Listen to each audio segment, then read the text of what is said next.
Sarah Mitchell had always considered herself fortunate in love, blessed even, because finding someone like Daniel wasn't something that happened to everyone. Or at least, that's what she told herself during the 7 years they'd been together. 7 years of building what she thought was an unshakable foundation of trust, intimacy, and shared dreams about a future that included marriage, children, and growing old together in the charming suburban home they'd been saving for since their 3rd anniversary. Daniel was everything she'd ever wanted in a partner, attentive without being smothering, ambitious but not ruthlessly so, handsome in that approachable way that made other women glance twice but never feel threatened, and most importantly, he made her laugh even on her worst days, those soul-crushing days when everything seemed to go wrong at her demanding job as a corporate attorney, where the pressure never seemed to let up, and the billable hours piled higher and higher until she felt like she was drowning in legal briefs and client meetings. He had this way of making even the most mundane moments feel special, like when he'd surprise her with her favorite coffee from the local shop on Sunday mornings, or when he'd leave little handwritten notes in her briefcase telling her how proud he was of her accomplishments, or when he'd draw her a bubble bath after particularly grueling days, and just sit on the bathroom floor talking to her about nothing and everything while she soaked away the tension. Their friends called them relationship goals, that nauseating phrase that Sarah had always rolled her eyes at, until she realized it actually applied to them. And their families had been not so subtly hinting about wedding bells for the past 2 years, with Sarah's mother becoming increasingly less subtle about her desire for grandchildren every time they visited for Sunday dinner. Everything seemed perfect, almost too perfect, like one of those romantic movies where you just know something terrible is about to happen, but you keep watching anyway, hoping maybe this time the story will be different. This time everyone will get their happy ending without the devastating plot twist that leaves you crying into your popcorn. But life isn't a movie, and sometimes the plot twists are so much worse than anything Hollywood could dream up because they're real and they're happening to you, and there's no director to yell cut when things get too painful to watch. The first clue was so small that Sarah almost missed it entirely. Would have missed it if she hadn't been searching for her earring that had fallen behind the nightstand in their bedroom on a random Tuesday evening in late September when the leaves were just starting to turn and the air had that crisp quality that made everything feel like fresh starts and new beginnings. She was on her hands and knees, her fingers sweeping across the hardwood floor in the narrow space between the nightstand and the wall, cursing herself for buying earrings with such delicate posts that seemed to slip out at the most inconvenient times, when her hand brushed against something that definitely wasn't her earring. It was a small piece of paper folded multiple times into a tight square about the size of a postage stamp, and at first she thought it might be a receipt that had fallen out of Daniel's pocket when he was getting dressed one morning. Nothing particularly interesting or worth investigating, just one of those mundane artifacts of daily life that accumulate in the forgotten corners of every home. But something made her pause. Maybe it was the way the paper was folded with such deliberate precision, each crease perfectly aligned like someone had taken great care to make it as small as possible. Or maybe it was just intuition, that sixth sense that women are told to ignore, but that exists for a reason. That little voice in the back of your mind that whispers something isn't right, even when everything appears perfectly normal on the surface. She unfolded the paper slowly, almost reluctantly, as if some part of her already knew that whatever was written on it would change everything, would be the end of before and the beginning of after. That dividing line in her life story where nothing would ever be quite the same again. The handwriting wasn't Daniel's. That was the first thing she noticed. The letters were more rounded and feminine, written in purple ink with little hearts dotting some of the I's, in that way that seemed simultaneously childish and deliberately flirtatious, the kind of handwriting you'd expect from a teenage girl passing notes in class, rather than from anyone who should be communicating with her boyfriend. The message itself was brief. Just a few words, really, but those words contained enough poison to corrupt everything Sarah thought she knew about her relationship and the man she'd been planning to spend the rest of her life with. Can't wait for Saturday night. Wear that thing I like. Nobody has to know our little secret. Yours forever, M. Sarah read the note 3 times, then 4, then 5, her brain refusing to process what her eyes were seeing, because surely there had to be some innocent explanation, some reasonable context that would make this seem less damning than it appeared. Maybe it was old, from before they got together. Or maybe it was meant for someone else and had somehow ended up in their bedroom, by mistake. Or maybe she was completely misunderstanding what it meant, even though the meaning seemed crystal clear in its implications. She sat on the floor holding that tiny piece of paper, her earring completely forgotten now, and tried to remember what Daniel had done the previous Saturday night, ransacking her memory for details that suddenly seemed crucial, vital evidence that would either condemn or exonerate the man sleeping peacefully in their bed just a few feet away, oblivious to the fact that his girlfriend had just discovered what might be proof of his betrayal. Saturday night, Sarah forced herself to think systematically like she did when preparing a case for trial, building a timeline of events from verifiable facts rather than assumptions or emotions.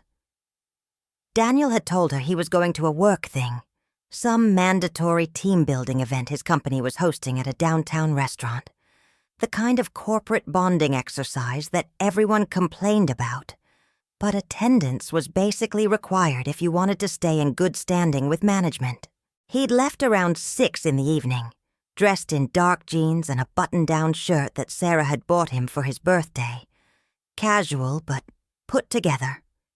Exactly what you'd wear to an informal work gathering that wasn't quite professional enough to require a suit, but wasn't casual enough for shorts and a t-shirt. She'd been working from home that day, buried in depositions for a case that was going to trial the following month, grateful for the quiet evening alone to catch up on work, without the distraction of having another person in the apartment, even a person she loved as much as Daniel.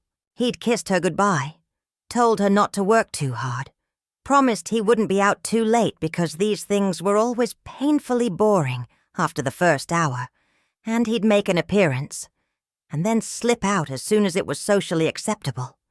She'd smiled and told him to have fun, already mentally drafting the motion she needed to file by end of week, barely looking up from her laptop as he walked out the door. He'd come home around 11, maybe 11:30.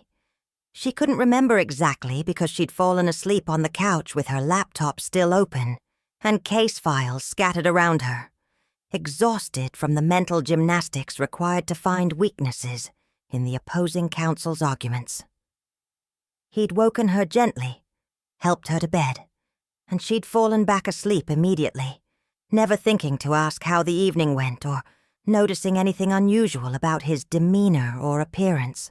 But now, holding this note with its incriminating message and its mysterious initial M, Sarah was questioning everything about that night, and every other night Daniel claimed to be somewhere else, doing something else, with someone else who apparently wasn't her. Who was M? The question consumed her thoughts as she finally stood up from the floor, her knees aching from kneeling on the hard surface for who knows how long, time seeming to have stopped or stretched or compressed in that disorienting way it does when you receive information that fundamentally alters your understanding of reality. She walked to the bed where Daniel was sleeping, his face peaceful and relaxed in slumber, one arm thrown across her pillow as if reaching for her even in sleep. And she wanted to shake him awake, to thrust the note in his face and demand an explanation right now, immediately, this very second. Because how could she possibly wait until morning to confront him about this betrayal? But something held her back. Maybe it was the lawyer in her that knew you never confront someone without having gathered all available evidence first. Never show your hand before you know exactly what cards the other person is holding. Or maybe it was simple fear. The terrifying possibility that if she asked the question, she might get an answer she couldn't bear to hear. That once those words were spoken, and that truth was revealed, there would be no going back to the comfortable ignorance of an hour ago when she was just looking for a lost earring, and her biggest concern was whether she'd prepared adequately for her morning client meeting. Sarah didn't sleep that night. She lay in bed next to Daniel listening to him, breathe those deep, even breaths. Of someone without a care in the world, someone who wasn't haunted by purple ink and heart-dotted E's and promises about Saturday night secrets. She stared at the ceiling and tried to think of every woman Daniel knew whose name started with M, mentally cataloging co-workers, friends, acquaintances, anyone who might be the author of that devastating note. There was Melissa from his office, the perky marketing coordinator who was always laughing, just a little too loud at Daniel's jokes during the rare company events Sarah attended. But Melissa had recently gotten engaged, and her social media was full of wedding planning content, though Sarah supposed that didn't necessarily mean anything, because people were capable of all sorts of contradictory behaviors when it came to romance and desire.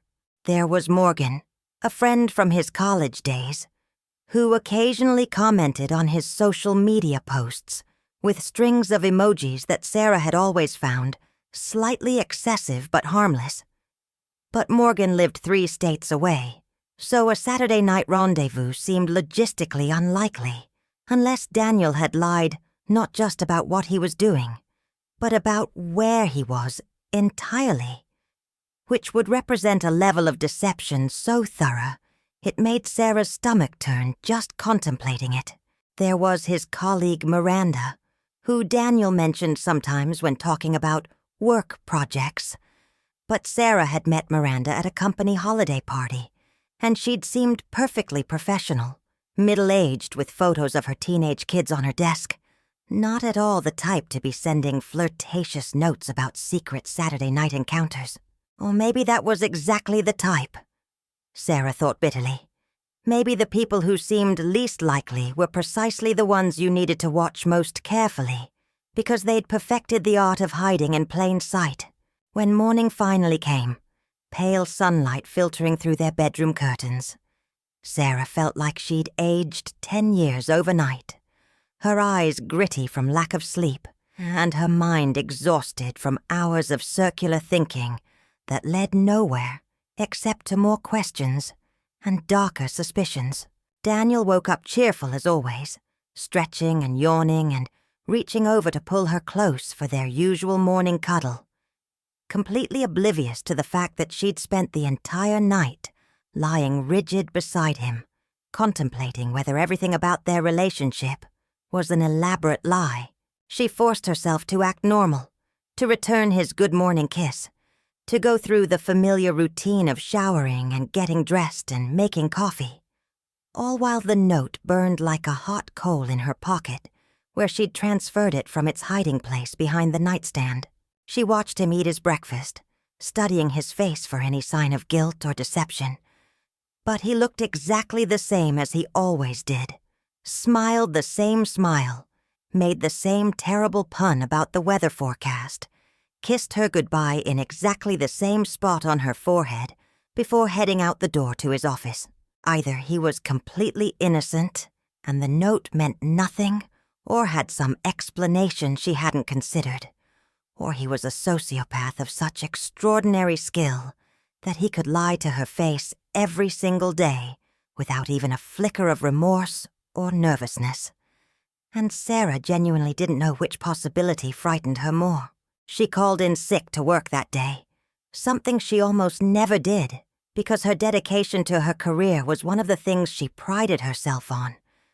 But there was no way she could focus on depositions and legal precedents when her entire personal life might be crumbling around her like a sandcastle hit by an unexpected wave.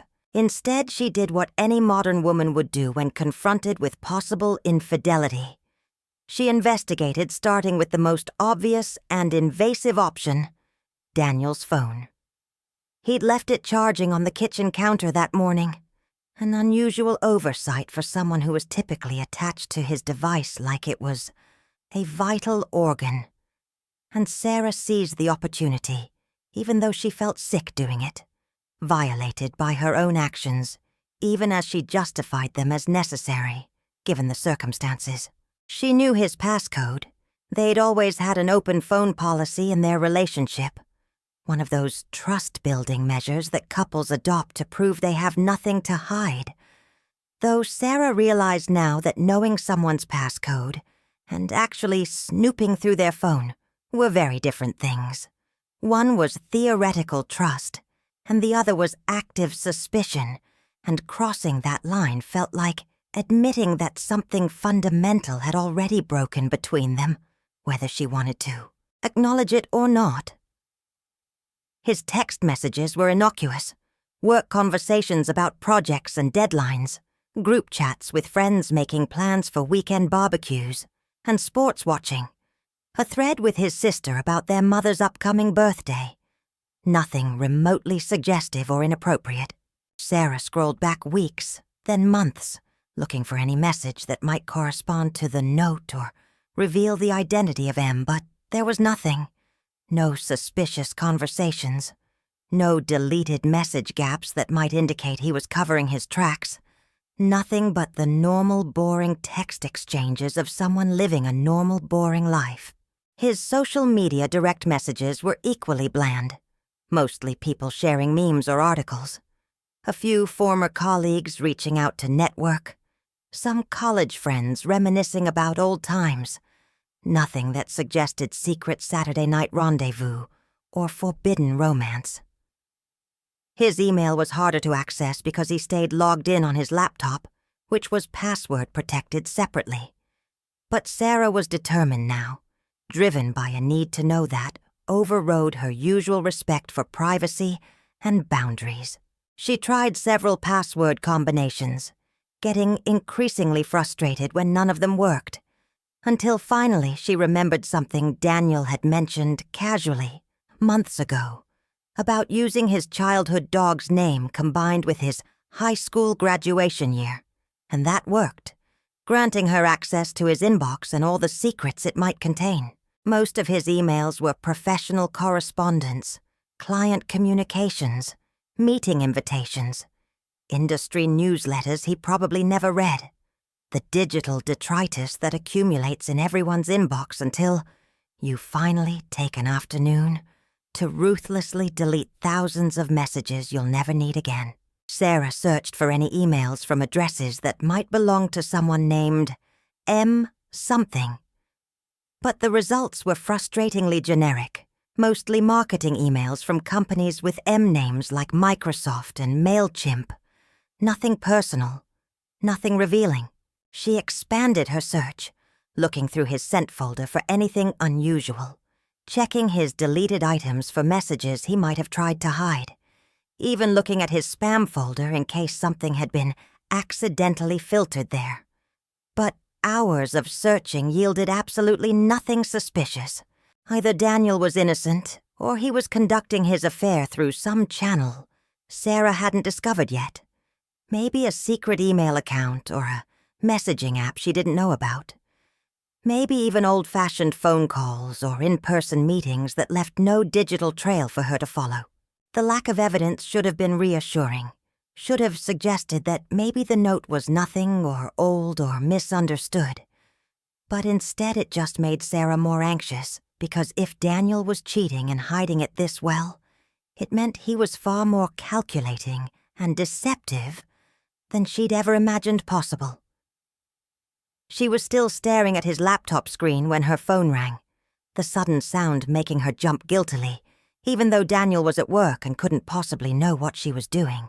It was her best friend Jessica, calling for their usual Wednesday morning catch-up chat. And Sarah almost didn't answer because how could she possibly have a normal conversation right now when her entire world was imploding? But she picked up anyway because maybe talking to someone would help. Maybe Jessica would have some insight or perspective that Sarah was missing in her sleep-deprived, paranoid state. She told Jessica everything, the words tumbling out in a rush, the found note, the suspicious message, the fruitless searching through Daniel's digital life, all of it. And Jessica listened without interrupting, which was one of the things Sarah loved most about her, the way she could just hold space for you to process, without immediately jumping in with advice or judgment. When Sarah finally stopped talking, Jessica was quiet for a moment before asking the question that Sarah had been avoiding, asking herself directly. Do you think he's actually cheating? Or are you looking for a reason to sabotage things because you're scared of how serious it's getting?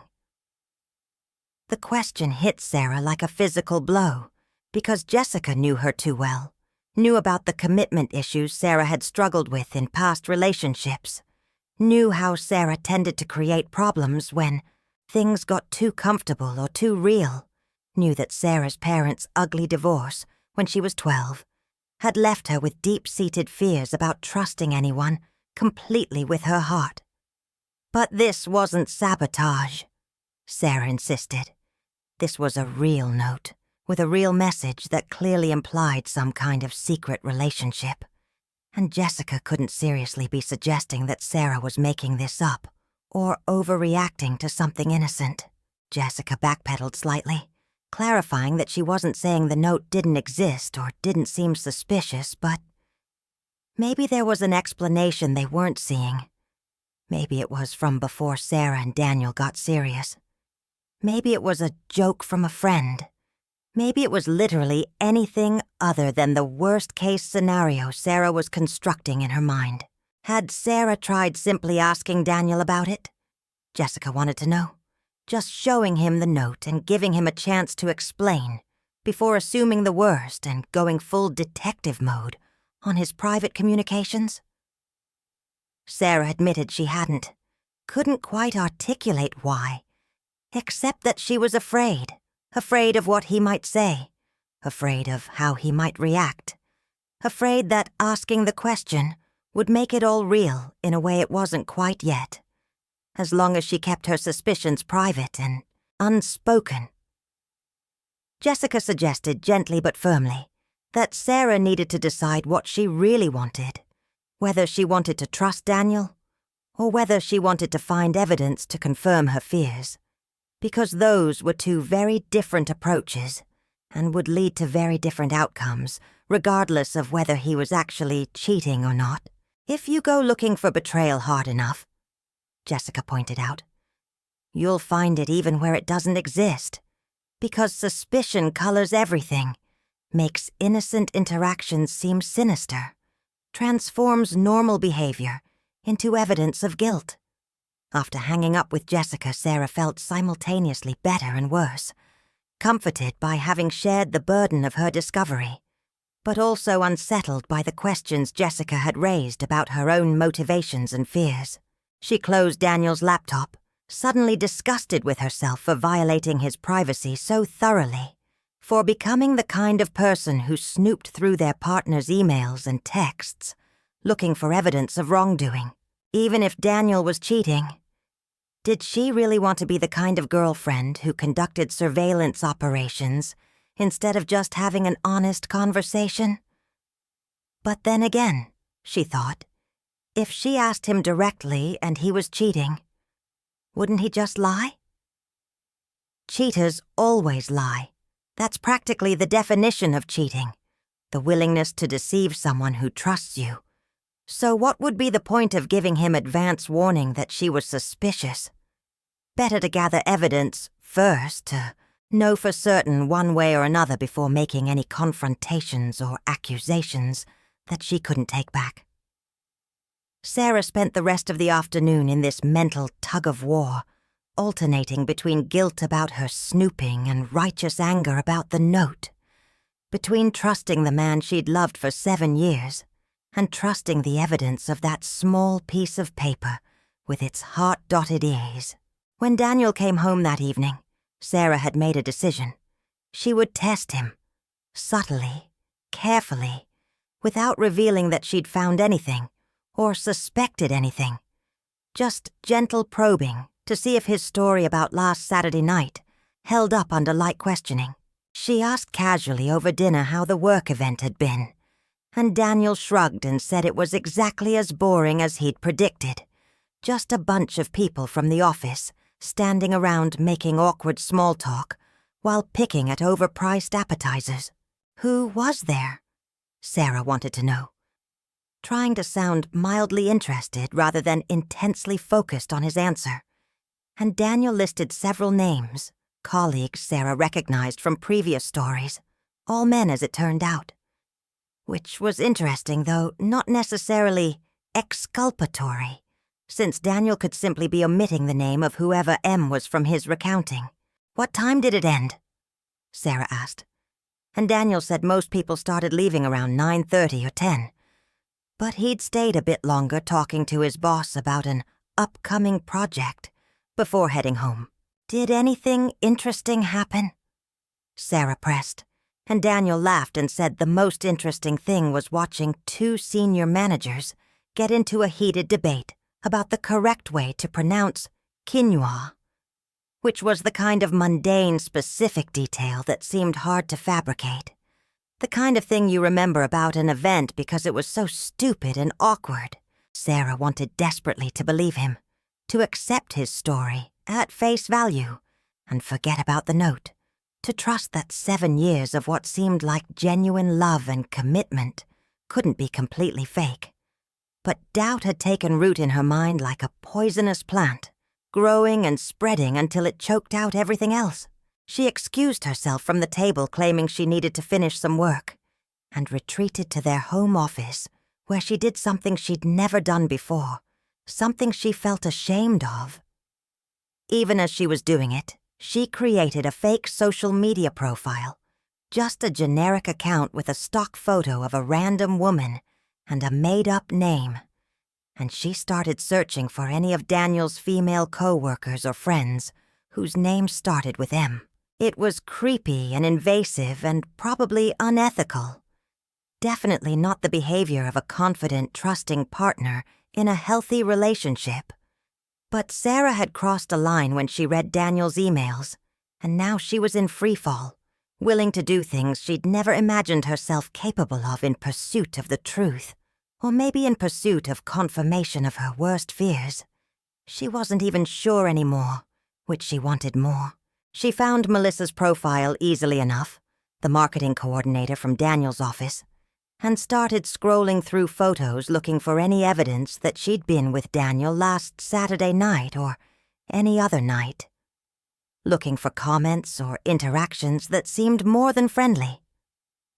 Most of Melissa's posts were about her upcoming wedding, photos of dress fittings and venue tours and cake tastings, all the typical content of an engaged woman excitedly planning her big day. But then Sarah noticed something in a photo from the previous Saturday. A group shot from what appeared to be a restaurant or bar, and there in the background, slightly out of focus but unmistakable, was Daniel, talking to a woman Sarah didn't recognize, a brunette in a red dress who was laughing at something, her hand resting on Daniel's arm in a gesture that seemed too familiar, too intimate for a casual work colleague. Sarah's heart started racing as she zoomed in on the photo, trying to make out more details, trying to see if she could identify the woman or determine if their body language was as inappropriate as it seemed from this distance and angle.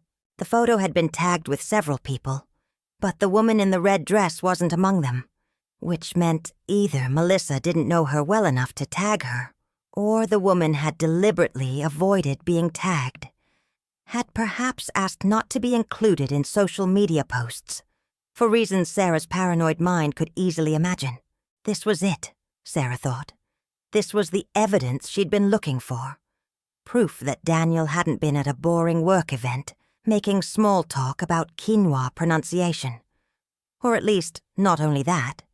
He'd also been at what looked like a much more social gathering with a mysterious woman in a red dress who touched his arm and made him laugh, and apparently preferred not to be identified in public photos.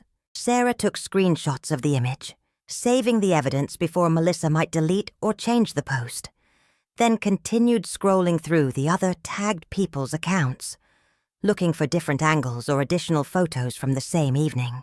She found several more pictures from what was clearly a birthday celebration for one of Daniel's co-workers, someone named Marcus, whose profile Sarah had never seen before because Daniel had never mentioned him, which seemed strange now that she thought about it. Why wouldn't Daniel mention attending a birthday party for a colleague named Marcus? Unless the party was a cover story. Or unless Daniel hadn't realized it was Marcus's birthday and thought it was something else. Or unless Sarah was reading way too much into what might be a perfectly innocent omission from their dinner conversation recaps. In one photo, Daniel and the mystery woman in the red dress were standing closer together, his arm around her shoulders in the casual way you might pose with a friend for a group photo. But something about the way she was leaning into him seemed off to Sarah, too comfortable, too natural. Like they'd stood that way many times before. In another shot, they were at the bar together, both laughing, both holding drinks, both looking relaxed and happy, in a way that made Sarah's chest constrict with jealousy and hurt. Because when was the last time she and Daniel had gone out and just had fun like that? Without the weight of work stress or future planning or the accumulated responsibilities of a 7-year relationship pressing down on them. The woman was beautiful. Sarah noticed with a sick feeling in her stomach, the kind of effortlessly attractive that some women just seem to be. Great bone structure and shiny hair and a smile that lit up her whole face. Exactly the kind of woman Sarah had always felt insecure around, despite her own accomplishments and appearance. That nagging voice in the back of her mind that said she wasn't quite pretty enough, wasn't quite fun enough, wasn't quite enough, period.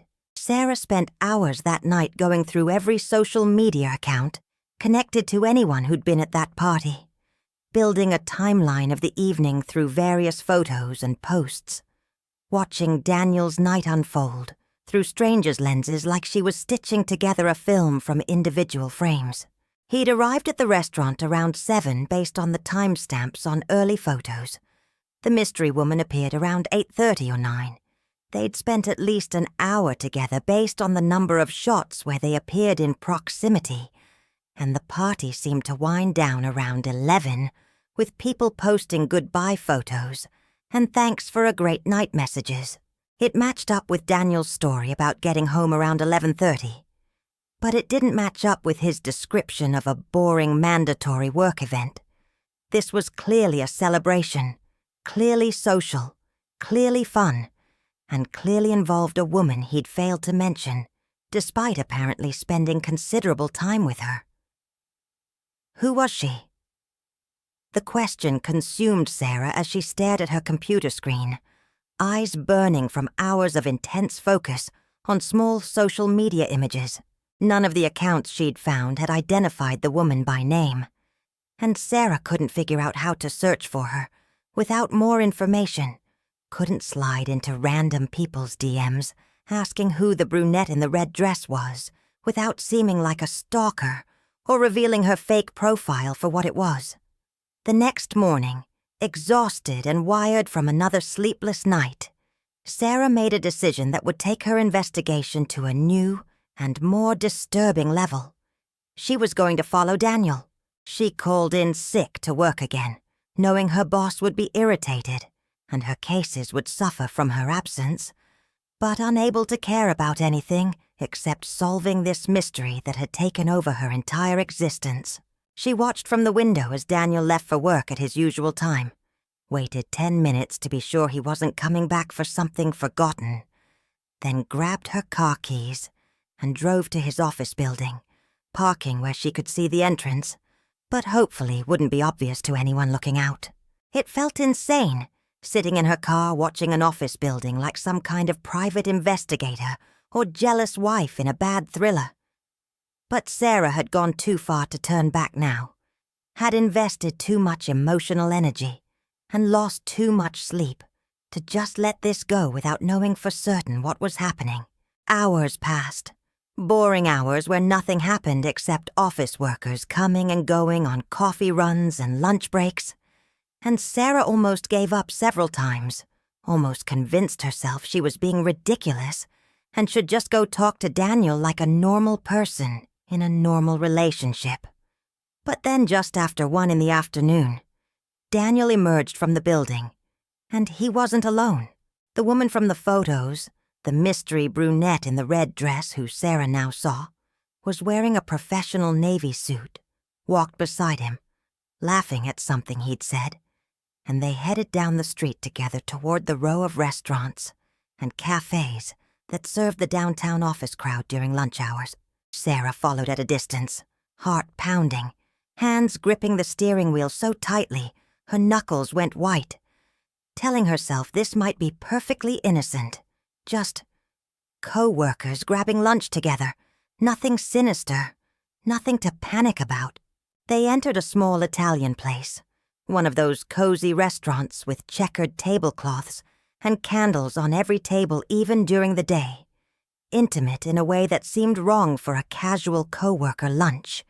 And Sarah parked illegally and ran to the window, positioning herself where she could see inside without being too obvious, feeling like a character in a spy movie. Except this was her real life, and the stakes were her entire future. Daniel and the woman were seated at a corner table close together, leaning toward each other in conversation.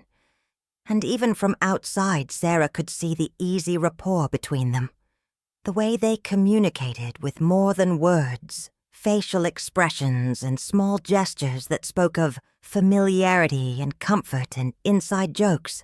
The woman said something, and Daniel threw his head back, laughing. Really laughing. The way he used to laugh with Sarah before life got so serious and complicated. And then he reached across the table and took the woman's hand, held it for a moment, that stretched into several moments, while they looked at each other with an intensity that made Sarah feel like she'd been punched in the stomach. This was it. The confirmation she'd been seeking and dreading in equal measure. The proof that something was definitely happening between Daniel and this unknown woman.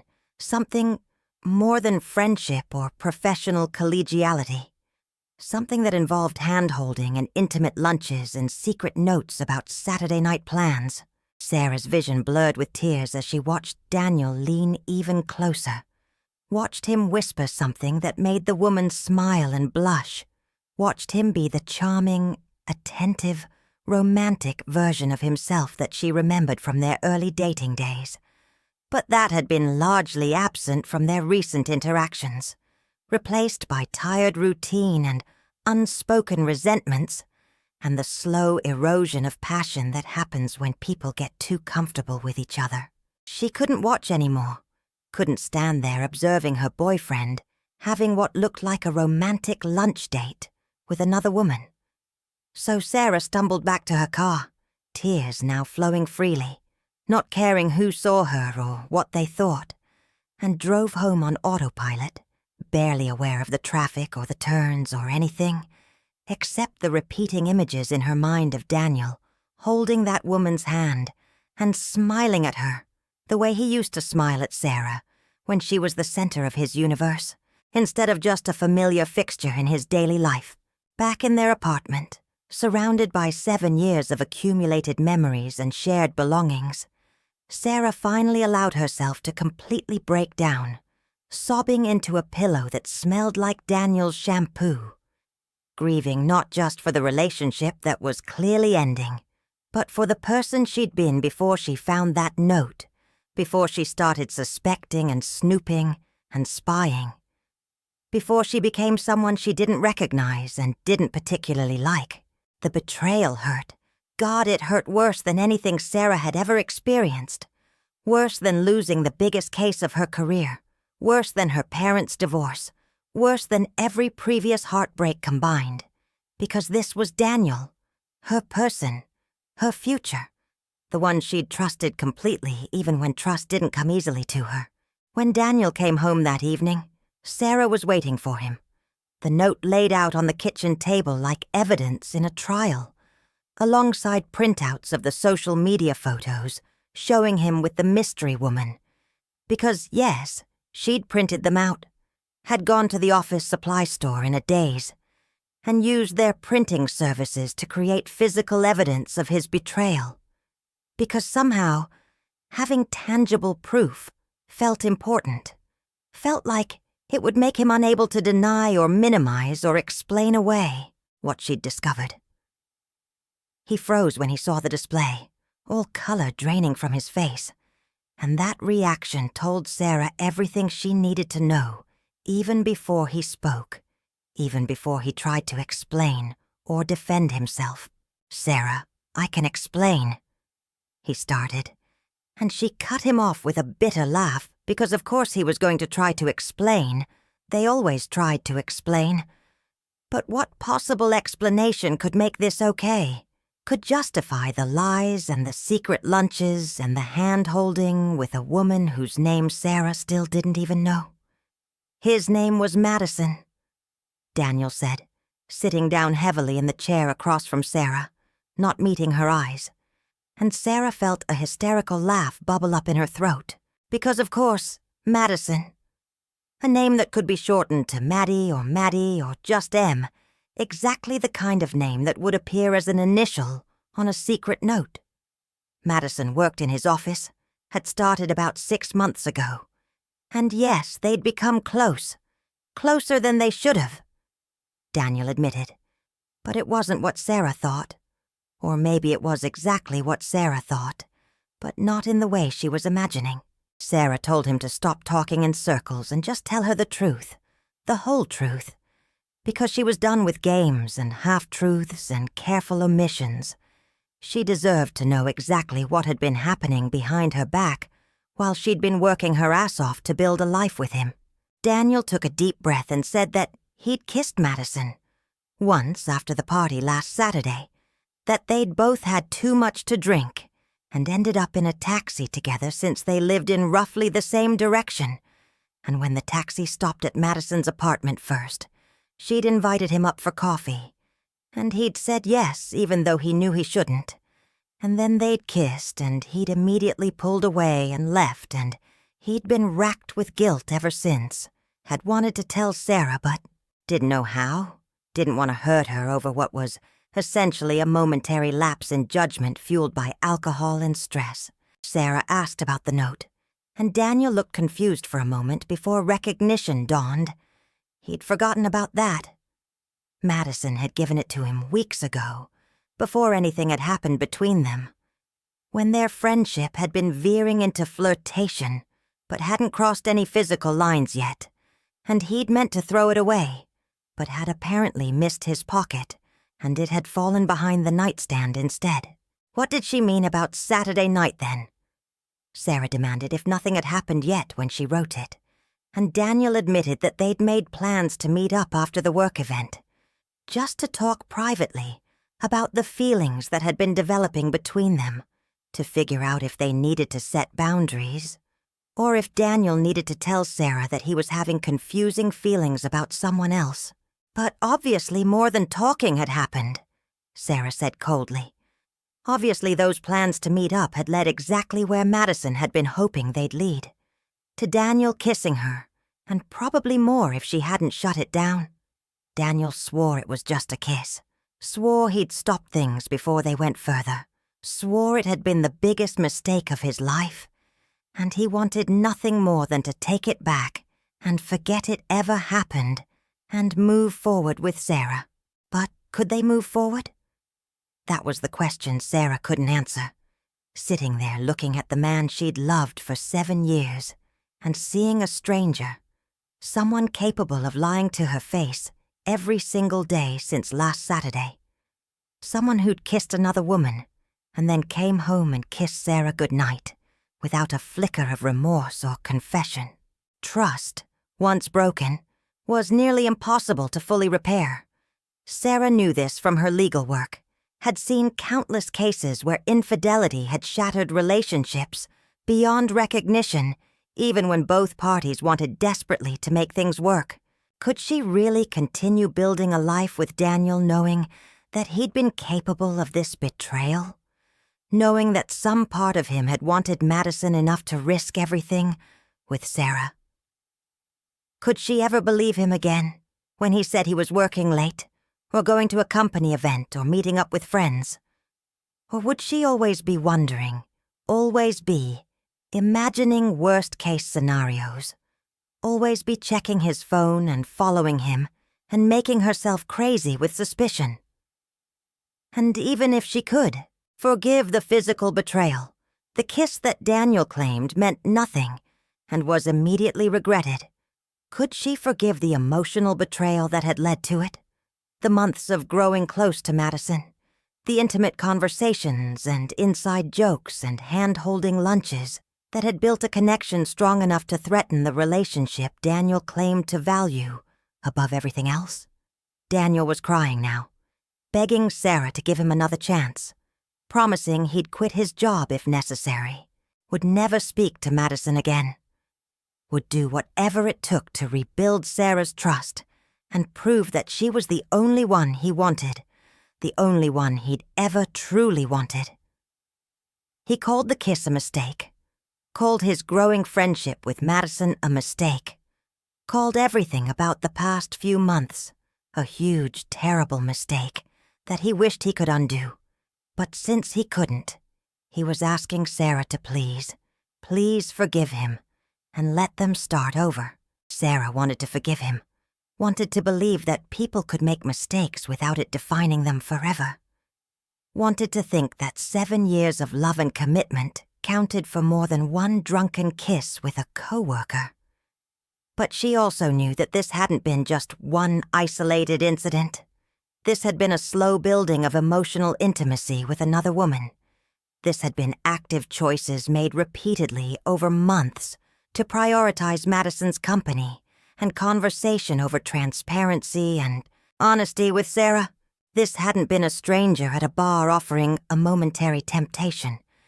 This had been a colleague Daniel saw every day and would continue seeing every day unless he really did quit his job, which seemed both extreme and insufficient.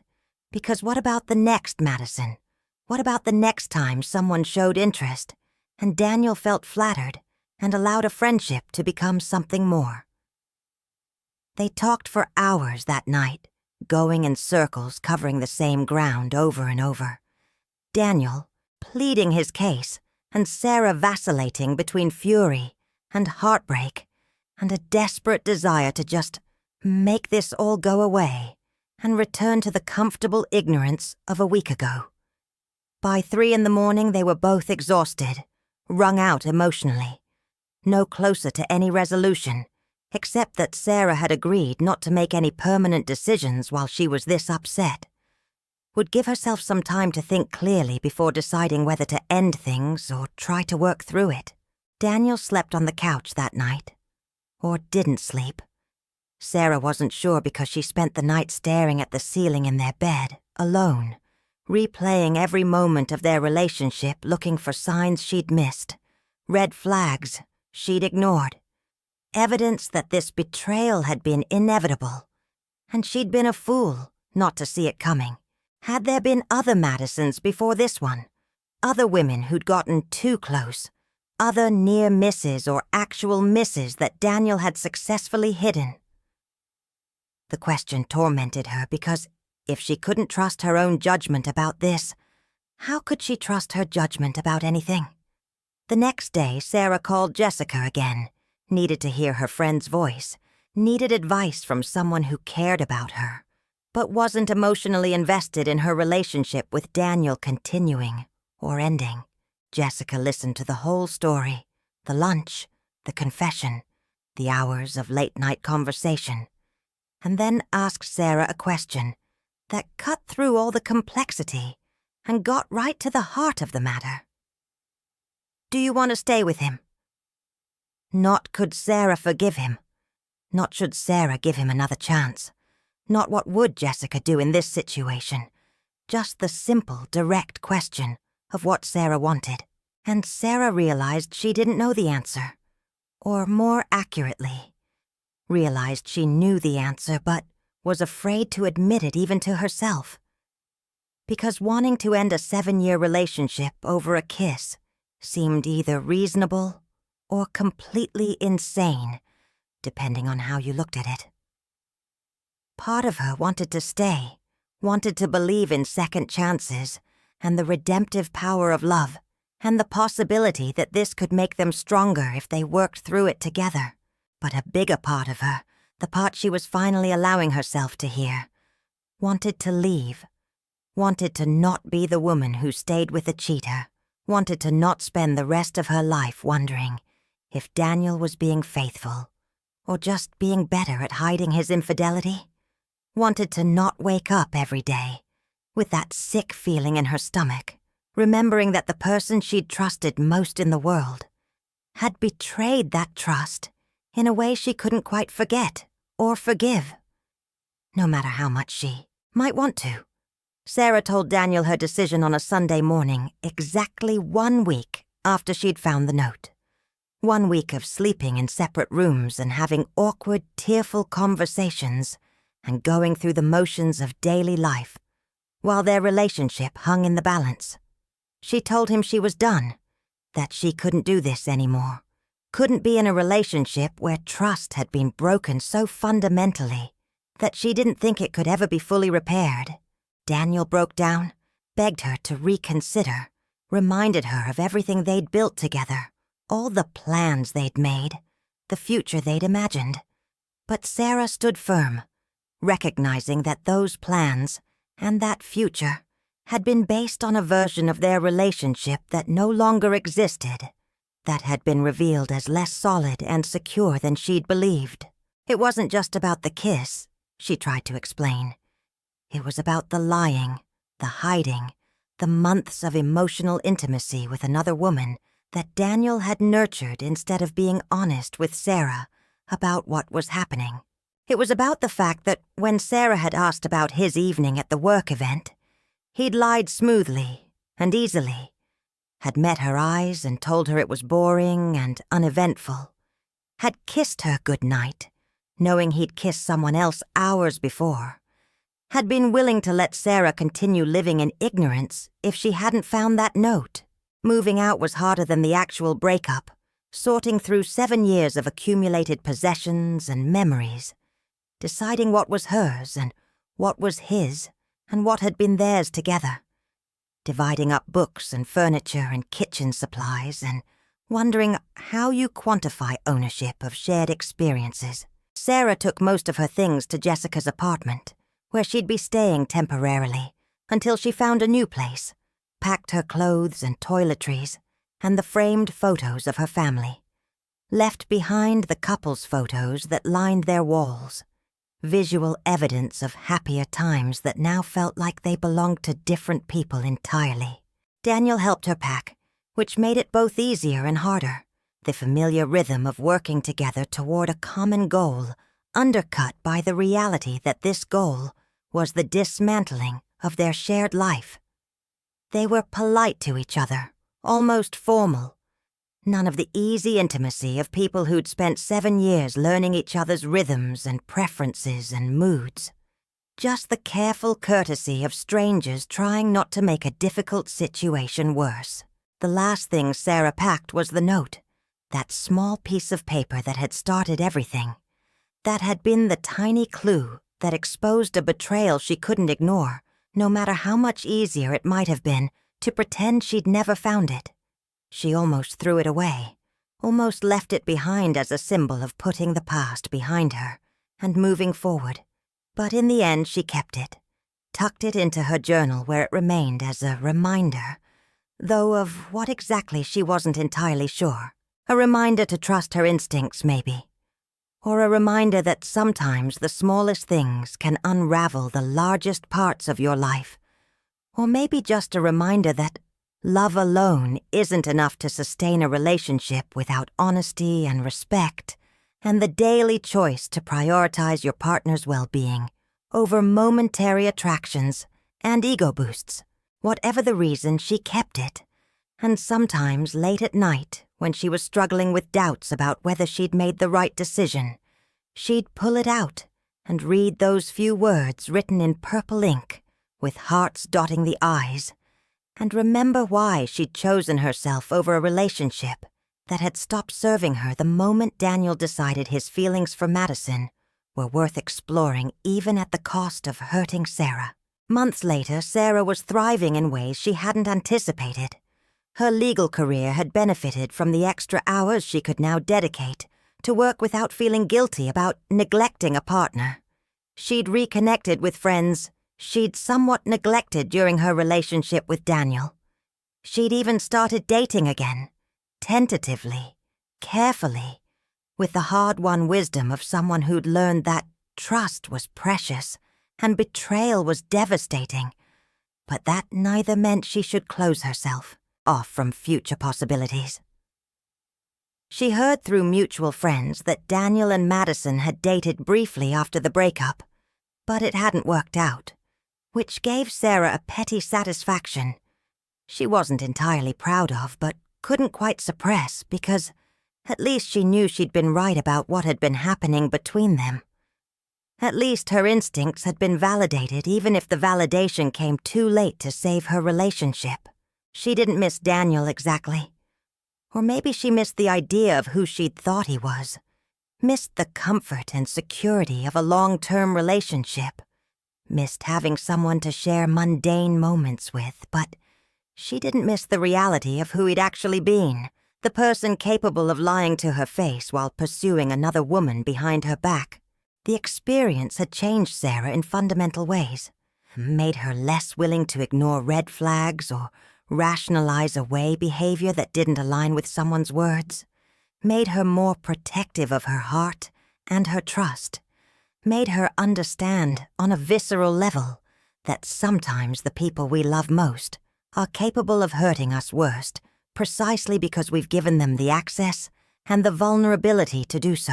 She was more careful now, slower to commit, quicker to question inconsistencies. And while part of her mourned the loss of the easy trust she'd once been capable of, another part of her recognized this as growth, as learning, as becoming someone who valued herself enough to walk away when a relationship stopped being healthy, even if it was easier or more comfortable to stay. The note, that one small clue that had exposed a betrayal too disgusting to ignore, had been the catalyst for Sarah reclaiming her life and her agency and her future. And while the process had been painful beyond anything she'd imagined, she couldn't regret the outcome, couldn't regret choosing truth over comfortable ignorance, couldn't regret choosing herself. If you've read this far, you've been on this entire journey with Sarah from that first discovery behind the nightstand to her eventual healing and growth, and maybe you've seen parts of your own story reflected in hers. Maybe you found notes or messages or signs that something wasn't right in your own relationship. Maybe you're currently wrestling with whether to confront a betrayal or whether to ignore it and hope it goes away. And if that's where you are, I want you to know that you deserve honesty, you deserve respect, you deserve a partner who chooses you consistently and completely without the lies and the hiding and the emotional intimacy with others that should be reserved for you. Trust your instincts. Trust that sick feeling in your stomach when something doesn't add up. Trust that you're strong enough to survive whatever truth you might uncover. Because you are. Sarah was. And you are too. Drop a comment below, sharing your thoughts on this story. Tell me if you think Sarah made the right choice. Tell me what you would have done differently. Tell me about a time you discovered a betrayal or ignored your instincts and what happened as a result. Because these stories matter, these conversations matter. This community of people supporting each other through heartbreak and healing matters. Hit that subscribe button if you want more stories like this. Stories that dig deep into the messy reality of relationships and betrayal and the difficult choices we face when love isn't enough. And smash that like button if this story resonated with you. If you felt Sarah's pain and her courage and her ultimate decision to choose herself over a relationship that was no longer serving her. Remember, one small clue can change everything. And sometimes the smallest betrayals are actually symptoms of larger problems that have been hiding in plain sight all along, waiting for us to finally see them clearly and decide what we're going to do about it. Because that decision, that choice to stay or go, to forgive or walk away, that's where our real power lives, in refusing to accept less than we deserve, even when accepting less would be so much easier than facing the hard truth and making the hard choice to start over.